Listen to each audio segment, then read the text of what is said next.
Stephen Freed and Life on Maui would like to thank the following sponsors for helping to make this show possible. Fred Spaniard and Global Media Productions presents Dr. John Demartini for an evening of life mastery, achieving your destiny. The Banyan Tree Bed and Breakfast, historic 7-bedroom bed and breakfast in upcountry Makawao Town. Dr. Douglas J. Price, New Medicine chiropractor. Dr. Douglas J. Price has just returned from Europe and trained in their latest technology. And to wealth at lifeandaffluence.com. Finally, a real estate investor program that works. Mahalo to these fine sponsors.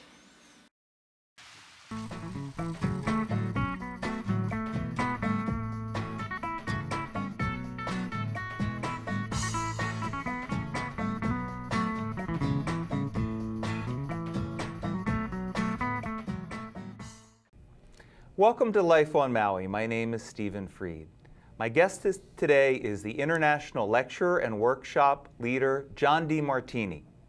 He's a facilitator and one of the principal guests on The Secret, has been a guest on Larry King and Oprah, and today he is on Life on Maui. Welcome to the show, John. Well, thank you for having me, Steve. Yeah. In The Secret, the basic tenet is the law of attraction. Yes.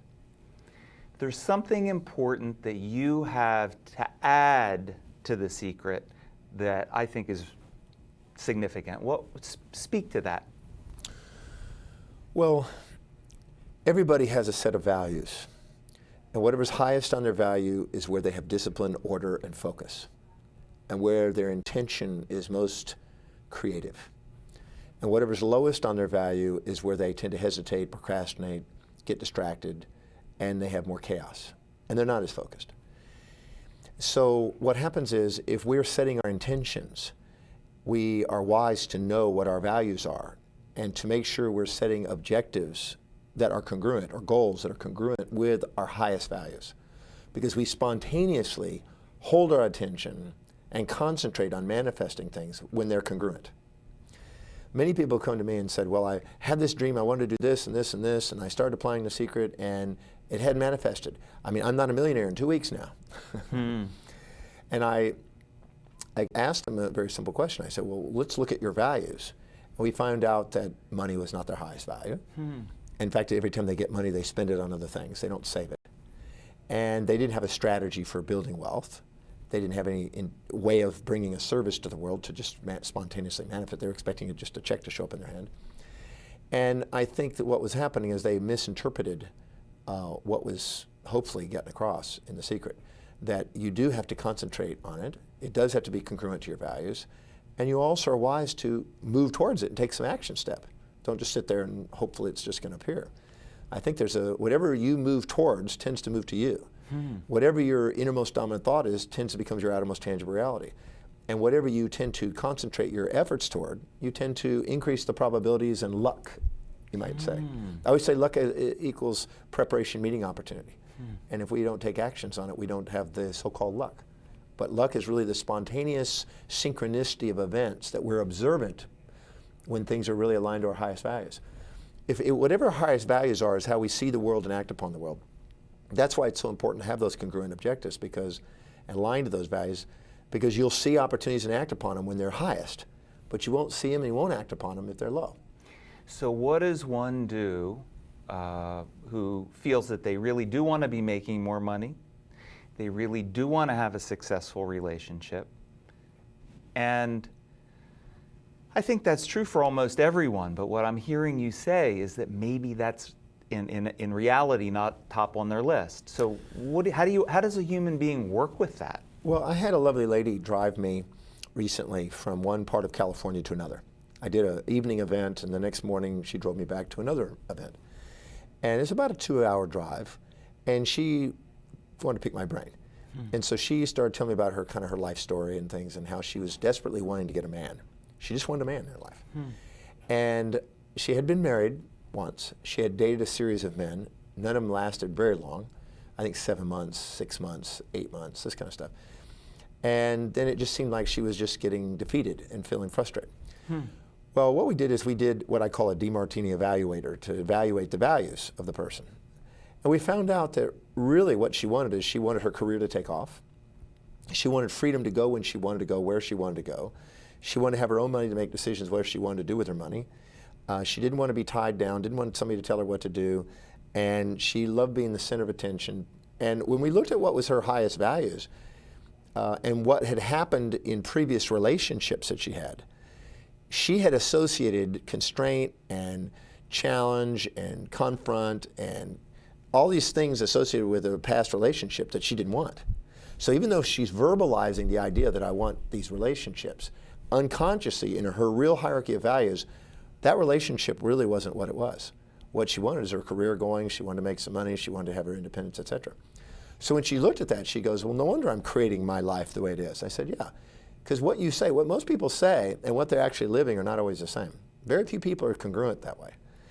And I always say when there's a conflict between the unconscious and conscious, the unconscious is going to win, and the unconscious is really based on your value system. So what she was doing is she was expecting to get some sort of different result than what she was getting. And as you know, insanity is expecting to do the same thing, getting different results. Yeah. So she was driving herself crazy. But she really had it. Now, I told her, I said, there's some things I can do. I can take you through this process, which I call the DeMartini method, which you've gotten the experience. Yes. And go through and dissolve some of the emotional stresses and emotional baggage, if you want to call it that, relating to the previous men. So instead of having associates of pain and constriction and confront and all this, you will turn that into a different perspective. Because the quality of your life is based on the quality of the perspective you have and the questions you have. And so I asked her questions and helped her reperceive those events in a way that strengthened her, gave her some independence, etc. So it wasn't painful to her. She saw it as a new option. Now, if all of a sudden she sees enough benefits and stacks up enough benefits of having those relationships in her life and sees how those served her instead of having memories of pain, then what happens, her values quite shift a little bit, and what happens, she's now receptive to having that back in her life. And the form of relationship that she's having now with men that are in business but are always doing business deals with her can open up now to have more of an intimate relationship. Because the hierarchy of one's values dictates the form of relationship a person has and their relationship with money. So I always work on the value systems first because that is really what's going on inside people. And when it comes to the secret, the law of attraction, we are constantly attracting what's truly highest on our values. Not what we think it is, but what it truly is. I'm looking forward to the ride back in the car with you. I'm going to have you do a little bit of this with me. You're a voracious reader.